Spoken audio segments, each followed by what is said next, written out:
محمد وآل محمد۔ اشارہ عزت ہے، کیا تم نے نہیں دیکھا کہ اللہ نے کلمہ طیبہ کی مثال کس طرح بیان کی ہے؟ کلمہ طیبہ کی مثال ایک شجر طیبہ کی سی ہے جس کی جڑیں مستحکم ہیں اور اس کی شاخیں تا و فلک جا رہی ہیں، ماشاءاللہ، اور اس کا پھل اذن الہی سے ہر زمانے میں پایا جاتا ہے۔ اللہ یہ مثال اس لیے بیان کرتا ہے تاکہ لوگ اس سے تذکر حاصل کر سکیں۔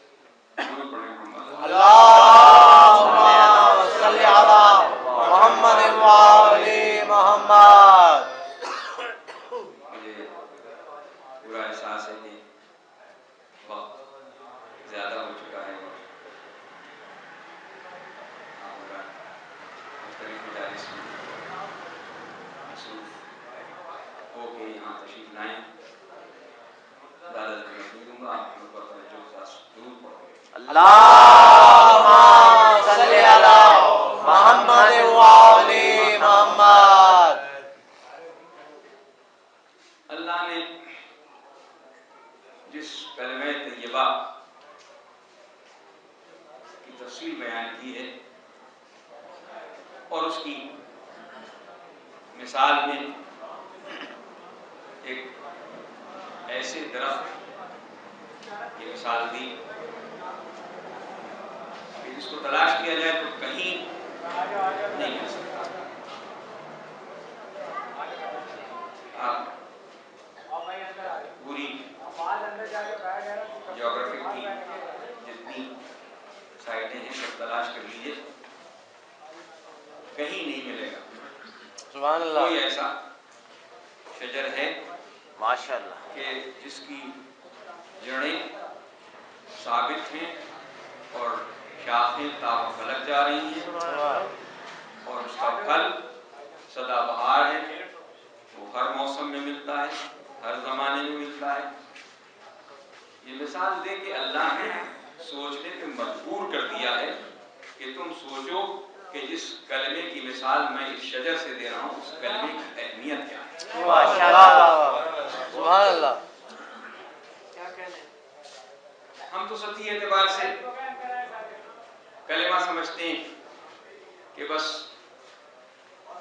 ایک ہی ہے جو بچے کو اسکول کی پہلی جماعت سے لے کر کے اور آخری جماعت تک پڑھایا جاتا ہے، جسے ہم بار بار دہراتے ہیں کہ یہ کلمہ طیبہ ہے۔ اور کلمہ طیبہ نہ صرف یہ کہ اس انداز سے پیش کیا جاتا ہے کہ جیسے اس کو یاد نہ رکھو تو تم مسلمان نہیں۔ حقیقت یہی ہے کہ ہر بات کا کوئی نہ کوئی اظہار ہوتا ہے، لیکن جب اسے کلمہ طیبہ کہا گیا تو اس کے بعد جتنی باتیں کہی جائیں گی سب طہارت والی باتیں ہوں گی۔ ماشاءاللہ، کلمہ طیبہ وہ کلمہ کہ جو طیب ہے، جو طاہر ہے، تو پھر جب اس کا سہارا لے کے جتنی باتیں کی جاتی ہیں وہ سب حقیقت پر مبنی ہوتی ہیں۔ بے شک، جب بھی کسی دو گروہوں میں، دو فریقوں میں اختلاف ہو اور قسم کی بات آئے تو سب سے پہلے کلمہ طیبہ کا ورد کرتے ہیں، کہا جاتا ہے لا الہ الا اللہ محمد رسول اللہ، یہ بات درست ہے۔ لا الہ الا اللہ محمد رسول اللہ، یہ بات درست ہے۔ علامہ حضرت حسن ذیلی صاحب علی اللہ مقامہ کہتے تھے کہ بھئی ہم بھی تو یہی کہتے ہیں کہ جب لا الہ الا اللہ محمد رسول اللہ کہہ لیا تو اس کے بعد جو کچھ ہم کہہ رہے ہیں وہ ایک کھلی ہوئی حقیقت ہے۔ واہ واہ واہ واہ واہ واہ واہ،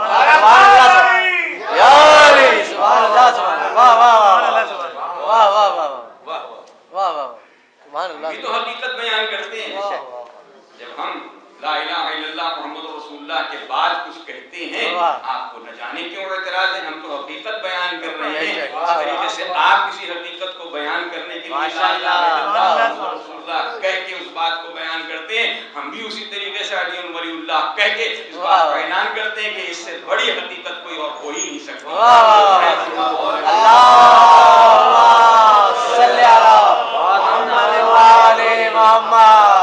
سبحان اللہ سبحان اللہ، واہ واہ واہ۔ عزیزان محترم، یہ وہ کلمہ ہے کہ جو طیبہ ہے، طاہر، پاک ہے۔ ماشاءاللہ۔ اس لیے اس کی مثال بھی پروردگار نے دی، اس کی مثال شجرہ طیبہ ہے۔ ظاہر کلمہ طیبہ کی مثال کوئی غیر طیبہ نہیں ہو سکتی، کوئی نجس چیز نہیں ہو سکتی۔ اس نے کہا شجرہ طیبہ، پھر انسان تلاش کرے کہ کون سا شجرہ ہے ایسا۔ قرآن سے پوچھیں، قرآن میں کسی شجرے کا تذکرہ ہے؟ ہاں ہے۔ جنت میں ایک شجرہ تھا کہ جسے حضرت آدم کو منع کر دیا گیا تھا کہ تم اس کے پاس نہ جانا۔ جناب آدم اور جناب حوا سے کہا گیا کہ تم جاؤ جنت میں رہو، لیکن دیکھو لا تقربا هذه الشجرہ، دیکھو اس شجرے کے قریب نہ جانا۔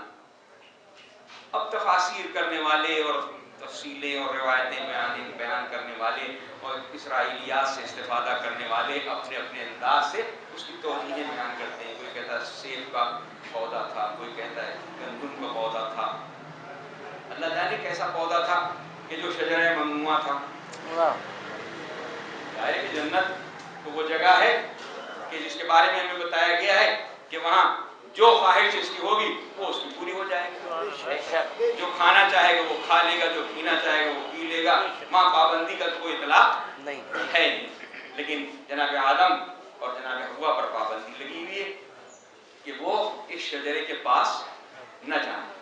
مجھے نہیں معلوم اگر وہ گندم کا پودا تھا اور اس گندم کے پودے سے اس گندم کو استعمال کر کے جناب آدم کو جنت سے نکلنا پڑا تو ہم تو ساری زندگی گندم پر ہی انحصار کرتے ہیں، ہم جنت میں کیسے جائیں گے؟ کیوں پڑھے محمد وآل محمد۔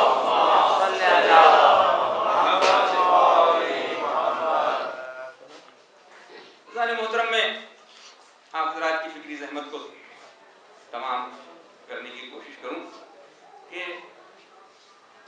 جو شجرہ بیان کیا جا رہا ہے اس کی کیفیت اگر ہم اپنے روزمرہ کے استعمال کی باتوں میں لیں تو بات سمجھ میں آتی ہے کہ ایک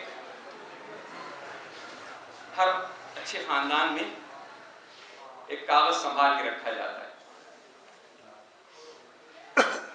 شادی بیاہ کے موقع پر اس کا بہت زیادہ استعمال ہوتا ہے۔ جب کسی بیٹے کی یا بیٹی کی شادی کی بات چلی تو سوال کیا جاتا ہے آپ یہاں آپ کا خاندانی شجرہ ہے؟ تو فوراً ایک کاغذ نکال کے لے آتے ہیں کہ دیکھیے یہ ہمارا شجرہ ہے اور بڑے بڑے کام ہوئے اس کے اوپر۔ اب کوئی ستائی میرے سمجھ لے، میرا تعلق زید پور سے اور ابو محمد صاحب چچا کا بھی زید پور سے، تو جو کتاب رضوی سادات کے بارے میں مرتب کی گئی 100 سال سے زیادہ سے پہلے، اس کا نام ہے شجرات طیبات۔ ماشاءاللہ، شجرات طیبات، اس میں سارے شجرے رضوی سادات کے جہاں جہاں سے ان کا تعلق ہے وہ سب جمع کیے ہیں۔ ماشاءاللہ۔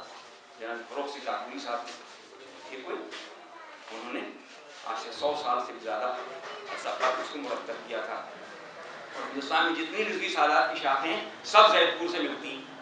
ماشاءاللہ ماشاءاللہ۔ جناب نبی حسن کراربی صاحب نے اپنا شجرہ لکھتے ہوئے لکھا کہ ہمارا تعلق ہمارے جد اعلیٰ زید پور سے آئے تھے۔ امروہے کے سادات رضوی سب ریلپور سے متعلق ہے. خیر بیچ میں ایسی باتیں آ گئی. شجرہ وہ ہوتا ہے کہ جس سے خاندان پہچانا جاتا ہے, خاندان پہچانا جاتا ہے. ماشاءاللہ. گویا یہ نجابت کی ایک نشانی بن گیا, بہت بڑی بات. واہ واہ واہ. شرافت کی نشانی بن گیا, اسے ثبوت کے طور پہ پیش کیا جاتا ہے. اللہ نے کسی ایسے شجرے کی طرف اشارہ کیا ہے. کلمہ طیبہ کو سمجھنا چاہتے ہو تو کسی اور شجرے کی طرف نہ جاؤ, ایک ایسے شجرے کی طرف طیب ہوتا ہے. محمد اور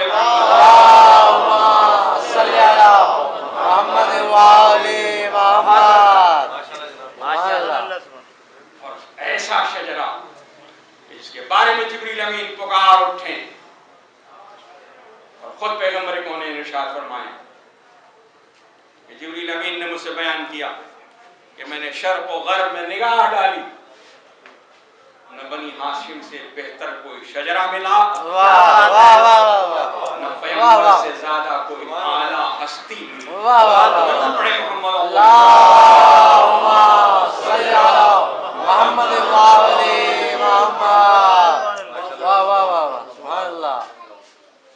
یہ وہ شجرہ ہے کہ جو طیب و طاہر ہے.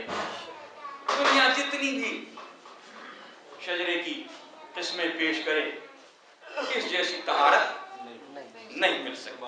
اس لیے اس نے پروردگار نے اسے شجرہ طیبہ کہا, شجرہ طیبہ, پاک شجرہ.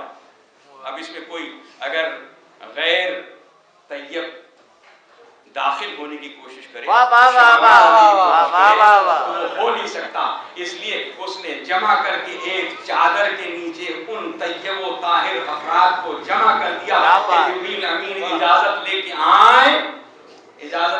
آئیں اور اس آیت تطہیر کی تلاوت کریں. آیت تطہیر کی تلاوت کریں. اس لیے کہ وہ پیغام لے کے آئے تھے اللہ کے پاس سے. اللہ کے پاس جو گفتگو ہوئی تھی وہ بھی آپ نے حدیث قصہ میں سماعت فرمائی ہے کہ اللہ نے کہا تھا کہ اگر ان کو پیدا نہ کرنا ہوتا تو یہ زمین و آسمان نہ پیدا کیے گئے, یہ دریا نہ خلق کیے گئے ہوتے, یہ شمس و قمر نہ ہوتے, یہ کشتیاں نہ چلتی. یہ سب ان کی وجہ سے پیدا کیے گئے ہیں. یہ سارا قصیدہ جبریل امین نے چادر سے باہر پڑھا, چادر سے باہر پڑھا, اور جب چادر کے اندر داخل ہو کے اجازت دے کے داخل ہو گیا تو پھر اس نے آیت تطہیر کی تلاوت کی. آیت تطہیر کا نزول اس وقت ہوا کہ جب جبریل امین داخل ہو چکے ہیں اور اس چادر کے نیچے اس بات کا اعلان کر رہے ہیں کہ دیکھو اگر طیب و طاہر شجرے کی بات نہ ہوتی تو میں اس آیت کی تلاوت باہر کر دیتا, لیکن لوگوں کو غلط فہمی ہو جاتی. اس لیے کہ وہ جانتے ہیں, اس لیے کہ حصار سطحی ان کا یہ انہیں اجازت نہیں دیتا کہ وہ اس انداز سے سوچیں. وہ یہ سمجھتے کہ اینٹ چونے پتھر کی بنی ہوئی پیغمبر کے گھر کی عمارت کے اندر رہنے والے سب کے سب طیب و طاہر. اس نے اللہ کے اس مقصد کو پورا کرنے کے لیے آیت تطہیر کی تلاوت اس وقت کی کہ جب وہ اس چادر کے اندر داخل ہو گیا کہ اس اینٹ چونے پتھر کی عمارت کے اندر ایک اور طیب و طاہر خیمہ موجود ہے کہ اس میں سوائے طیب و طاہر کوئی اور ہے ہی نہیں.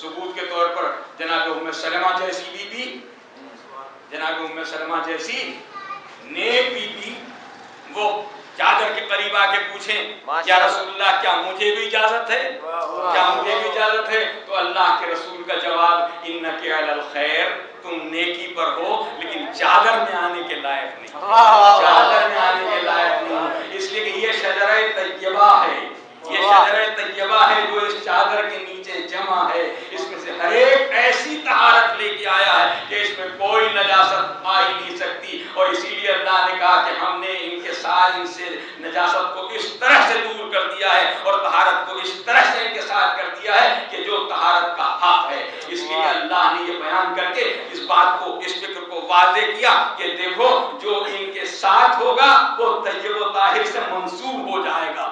منسلک ہو جائے گا اس کی طہارت کے ذمہ دار یہ ہو جائیں گے، اور جو ان سے دور ہو جائے گا وہ عین نجاست میں شامل ہو جائے گا۔ گویا بیان یہ کیا جا رہا ہے کہ جو ان سے جتنا جتنا دور ہوتا جائے گا وہ اتنا اتنا رچ ہوتا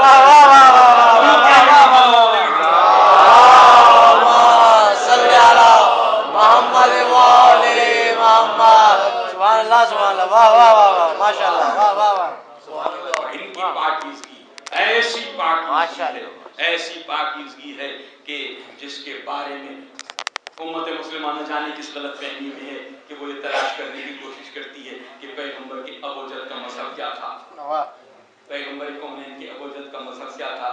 قرآن پکار پکار کے کہہ رہا ہے تقلبک فی الساجدین، ہم نے تو آپ کو سجدہ کرنے والوں میں منتقل کیا ہے، ہم نے تو آپ کو سجدہ کرنے والوں میں منتقل کیا۔ آدم سے لے کر کے ختمی مرتبہ تک کوئی نجاست آئی نہیں، ہر ایک سجدہ کرنے والا، ہر ایک سجدہ کرنے والا۔ اب اگر تم تلاش کرنے کی کوشش کرتے ہو تو تمہاری فکر نجس ہے۔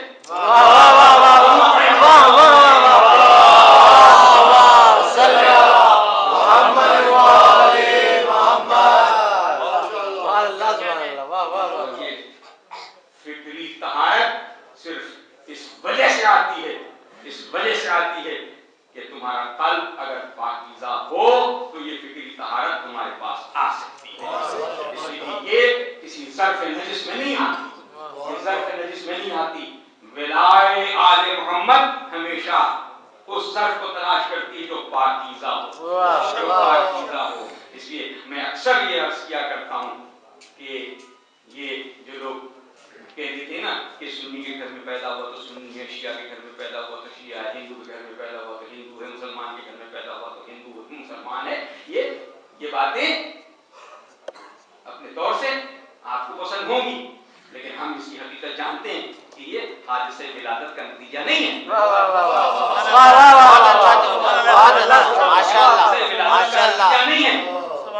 حادثہ ولادت کا نتیجہ نہیں ہے۔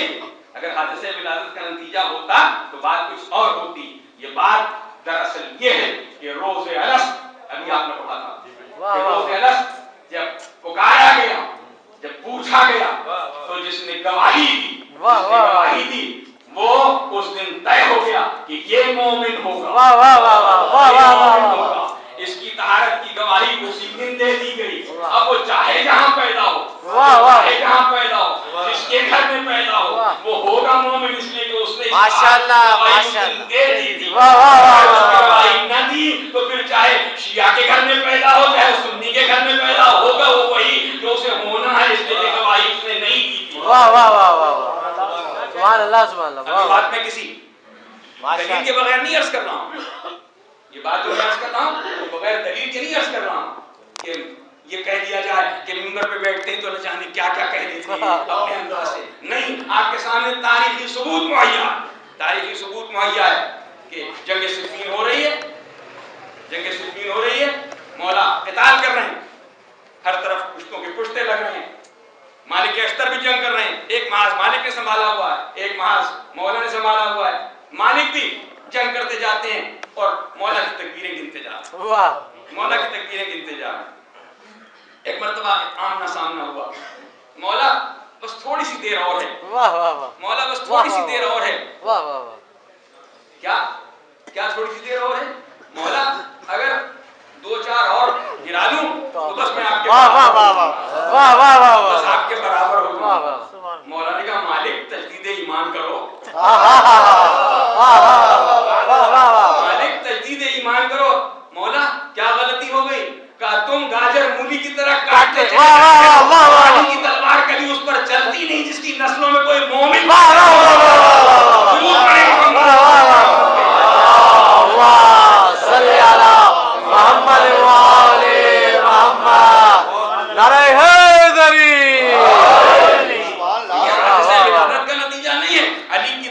دیکھ رہی ہے کہ اس کی نسل میں کوئی مومن پیدا ہو، وہ چاہے جس گھر میں پیدا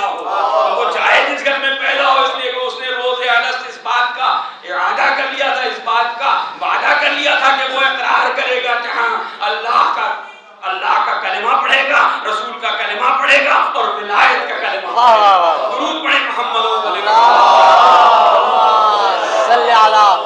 محمد وآل محمد. سبحان اللہ ماشاء اللہ واہ واہ واہ واہ. سبحان اللہ یہ کلمہ طیبہ، یہ ایسا طیب و طاہر کلمہ کہ جس کی مثال اللہ نے دی، کہ جس کی جڑیں مستحکم، اس سے زیادہ مستحکم کوئی جڑ نہیں ہو سکتی.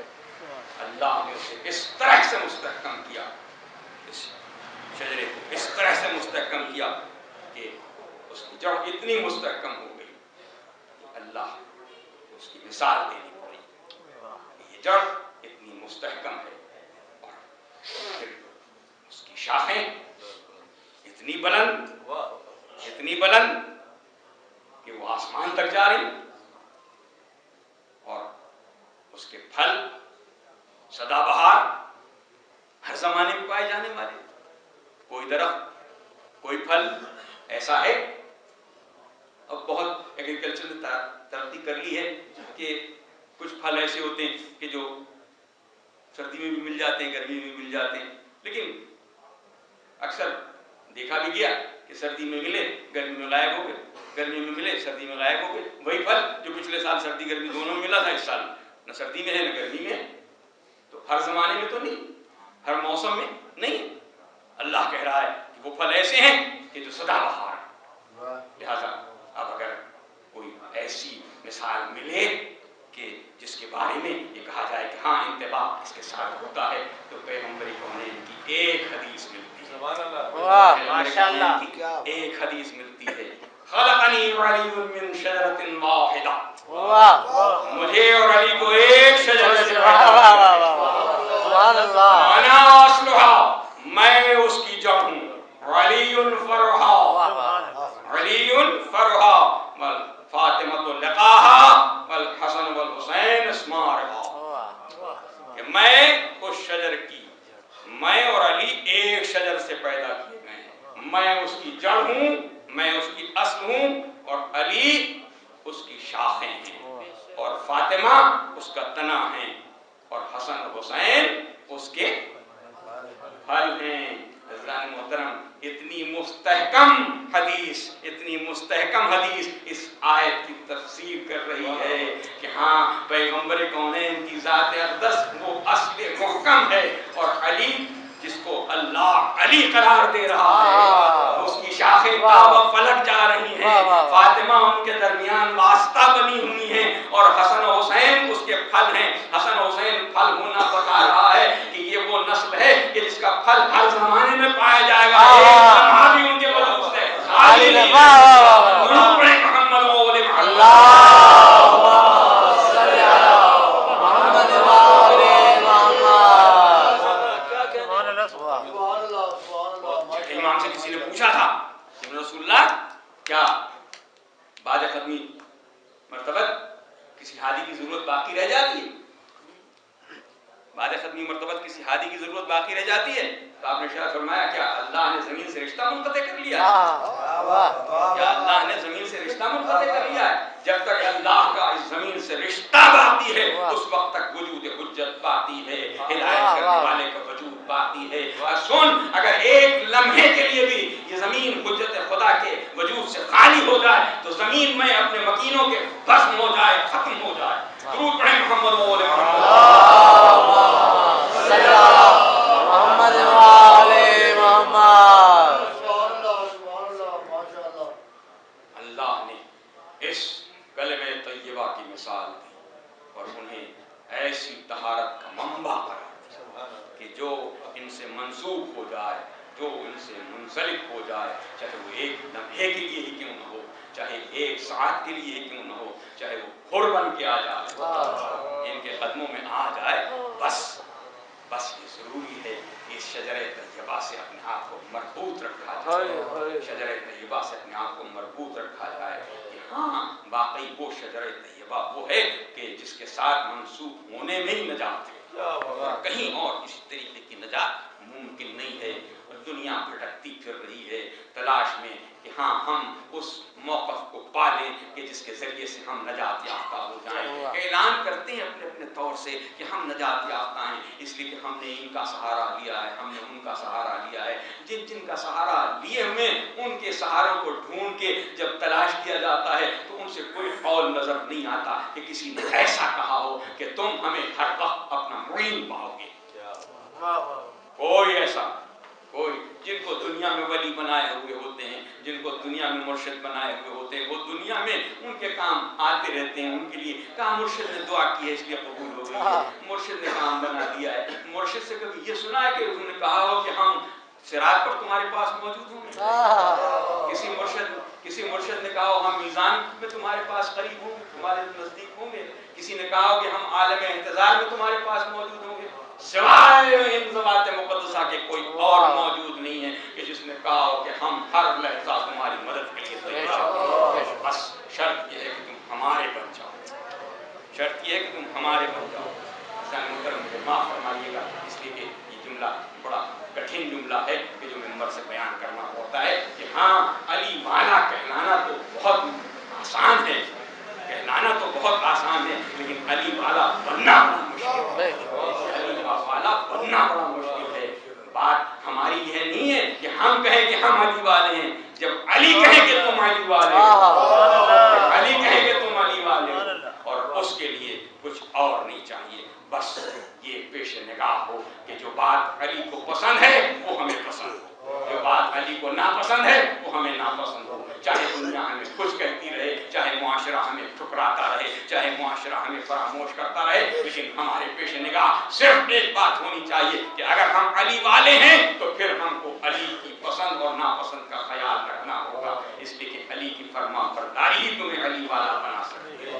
تمہیں علی والا بننا ہے تو ان کربلا والوں کی طرف بننا ہوگا, ان کربلا والوں کی طرف بننا ہوگا جنہوں نے اپنا سب کچھ وقف کر دیا, جنہوں نے اپنا سب کچھ وقف کر دیا تھا کہ اب ان کے نزدیک کوئی چیز اہمیت کی حامل, کوئی چیز اہمیت کی حامل نہیں تھی. حسین نے کربلا پہنچنے سے پہلے اعلان کر دیا جو میرے ساتھ شہید ہونے کو تیار ہے وہ میرے ساتھ چلے, جو میرے ساتھ جام شہادت نوش کرنا چاہتا ہے وہ میرے ساتھ چلے. لوگ چھڑتے چلے گئے, لوگ چھڑتے چلے گئے. اب وہ چنندہ صاحب کربلا پہنچے حسین کے ساتھ کہ جنہیں حسین کہہ رہے ہیں تم چلے جاؤ, مگر وہ نہیں جاتے. شب عاشور آ گئی اور شب عاشور حسین نے تقریر کی, دیکھو یہ قوم صرف میرے خون کی پیاسی ہے, ان کو کسی اور سے کوئی علاقہ نہیں. میں تمہاری گردنوں سے اپنی بیعت اٹھائے لیتا ہوں. خیال یہ پیدا ہو سکتا تھا نا کہ ہم تو بیعت کی ہم کیسے چلے جائیں, ہم بیعت کی ہم کیسے چلے جائیں. کہا میں اپنی بیعت تم سے تمہاری گردنوں سے اٹھائے لیتا ہوں, چلے جاؤ. کوئی نہیں گیا, جتنے موجود تھے سب وہیں بیٹھے رہے. امام نے خیال کیا کہ شاید غیر مانے ہو رہی ہو, حکم دیا چراغ بجھا دیا جائے کہ شاید شرم مانی ہو رہی ہے کہ ایک دوسرے کو جاتا ہوا دیکھ کے سامنے چہرہ آ جائے گا تو چراغ اس اندھیرے میں جس کا جی چاہے چلا جائے. لیکن جب چند لمحوں کے بعد چراغ دوبارہ جلایا گیا تو جو جہاں بیٹھا تھا وہیں بیٹھا ہوا نظر آیا.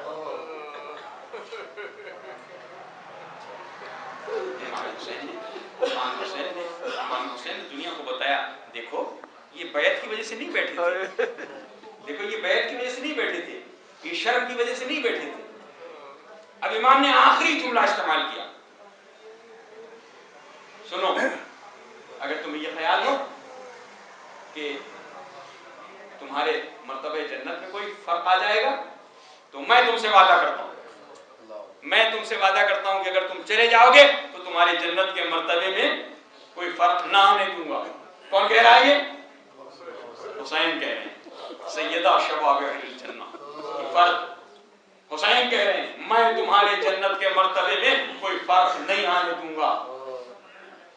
اگر وہ جنت کی لالچ میں یہاں بیٹھے ہوتے, اگر جنت کی لالچ میں بیٹھے ہوتے تو یہ مطمئن ہو کے چلے جاتے کہ اب تو جنت حسین ہمیں عطا کر رہے ہیں، اب تو ہمیں چلے جانا چاہیے، اب تو ہم چھوڑ دیں حسین کا ساتھ، لیکن نہیں، ایک ایک نے بڑھ بڑھ کے جملے عرض کرنے شروع کیے. فرزند رسول، ہم اپنی اس ایک زندگی کے لیے آپ کا ساتھ چھوڑ دیں.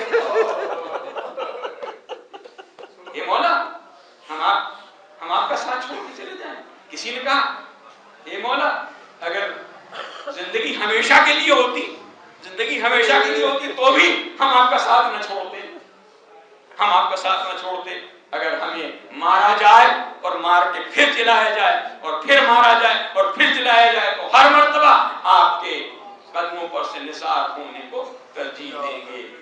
حسین کے دست دعا بلند ہو گئے، حسین کے دست دعا بلند ہو گئے. اے اللہ، تو نے مجھے ایسے اسحاب عطا کیے، تو نے مجھے ایسے اسحاب عطا کیے، نہ میرے نانا کو ملے نہ میرے بابا کو ملے. ایسے اسحاب جو مجھے ملے، نہ میرے نانا کو ملے نہ میرے بابا کو ملے. بس حسین کے ساتھی ایسے ارباب رضا صبح نمودار بھی، میں واقعات کی تفصیل میں نہیں جا سکتا. صبح نمودار بھی ایک ایک بڑھ بڑھ کے آقا کے قدموں پر سے نثار ہونے کی کوشش کر رہا ہے. ایک شہید جام شہادت نوش کرتا ہے، حسین جاتے ہیں، اس کا لاشا اٹھا کے لاتے ہیں اور گنج شہیدہ میں لٹا دیتے ہیں. یہ سلسلہ جاری ہے. ایسے روایت ملتی ہے کہ جب مسلم ابن اوسجا گھوڑے سے گرے اور امام حسین اپنے اصحاب کے ساتھ ان کی لاش اٹھانے کے لیے پہنچے تو رمق جان باقی تھی، رمق جان باقی تھی. دیکھا کہ مسلم ابن اوسجا کچھ کہنا چاہ رہے ہیں، کچھ کہنا چاہ رہے ہیں. تو حبیب بن مظاہر نے یہ سوچ کے کہ شاید کچھ وصیت کرنا چاہتے ہیں، قریب آئے اور قریب آ کے کہا کہ ہاں تم آگے جا رہے ہو مسلم، تم آگے جا رہے ہو، ہم پیچھے آنے والے ہیں، لیکن چونکہ سنت رسول اللہ ہے کہ ہر جانے والا دوسرے کو وصیت کرے، تو تم وصیت کر لو جو کچھ کہنا چاہتے ہو، وصیت کر لو. وہ کہ ہم بھی پیچھے آ رہے ہیں لیکن وصیت کرنا چونکہ سنت رسول ہے اس لیے تمہیں وصیت کرنا چاہیے. یہ کہہ کے ان کے قریب گئے تو دیکھا کہ نحیف اللہ پر آواز میں لب گر رہے ہیں. جب کان ان کے قریب لگایا تو آواز آئی اوسی کا بحاظ الغریب، اوسی کا بحاظ الغریب. میں اپنے اس غریب آقا کے بارے میں تمہیں وصیت کرتا ہوں، میں اپنے اس غریب آقا کے بارے میں وصیت کرتا ہوں. حبیب پکار اٹھے، اے مسلم، میں نے وعدہ کیا کہ جب تک مسلم زندہ ہے میں آقا کی حفاظت کروں گا، میں آقا کی حفاظت کروں گا. ہاں، مسلم نے بھی اپنا حق ادا کر دیا، حبیب نے بھی اپنا حق ادا کر دیا. لیکن ایک وقت ایسا آیا کہ حسین دائمی جانب دیکھتے تھے، حبیب ابن مظاہر بائیں جانب دیکھتے تھے، اینا مسلم ابن اوسجا، اینا زہیر ابن قین، کوئی نہیں ہے، کوئی موجود نہیں ہے، کس کو پکارے. حسین یکا تنہا ہے. جب مسلم گھوڑے سے گرے تھے تو آقا کے جسم پر کوئی زخم نہیں تھا، لیکن جب عابد بیمار سے مقصد ہونے کے لیے سید الشہداء آئے اور بابا کے جسم پر نگاہ پڑی تو وہ جملہ مقاتل میں لکھا گیا ہے کہ سید سجاد نے کہا کہ میرے بابا کا جسم ایسا تھا کہ جیسے ساہی کے پار ہوتے ہیں، اس طرح اتنے تیر لگے ہوئے تھے میرے بابا کے جسم پر کہ میں پہچاننے سے قاصر تھا. ہمارا سلام ان شہداء پر کہ جنہوں نے حسین کی عبادت کا حق ادا کیا تھا. لیکن جب زینب 70 گز کے 70 قدم کے فاصلے سے بھائی کو تلاش کر رہی تھی تو یہ دیکھ رہی تھی بیچ میں بھائی ہے اور چاروں طرف وار کرنے والے ہیں. کوئی تلوار مار رہا ہے، کوئی تیر چلا رہا ہے، کوئی خنجر مار رہا ہے، اور شہزادی کس کی مدد طلب کرے.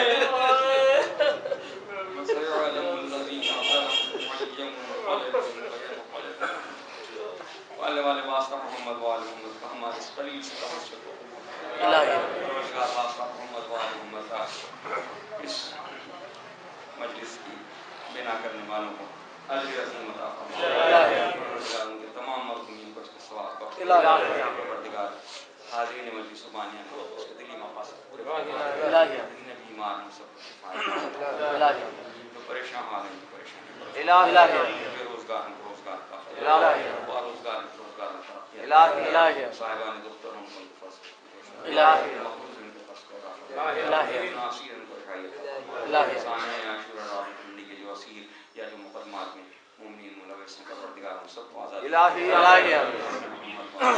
تمام عزاداروں کی حفاظت فرما تمام بارگاہوں کی حفاظت فرما امام بارگاہ کے بانی کی روح کو عظمت عطا فرما ہمارا خاتمہ ایمان کو فرما ہمارے زندوں پر فرما حاجی فرما حضرت حجت علیہ السلام آپ سے التماس سے دعا کی ہے کہ تمام پریشانی مشکلات اور روزگار میں برکت کے لیے بانی مجلس کی اور ان کے تمام مرحومین اور فقہ جعفریہ کے تمام شہداء اور تمام مرحومین خاص طور سے سید حسن رضوی ابن محمد آپریشن میں کامیابی اور صحت یابی ایک منافقہ آپریشن ہے ان کی صحت یابی کے لیے آپ دعا فرمائیں پروردگار بیمار کربلا جن جن بیمار ہوگی مجھ سے خاص طور سے کہا گیا سب سورہ فاتحہ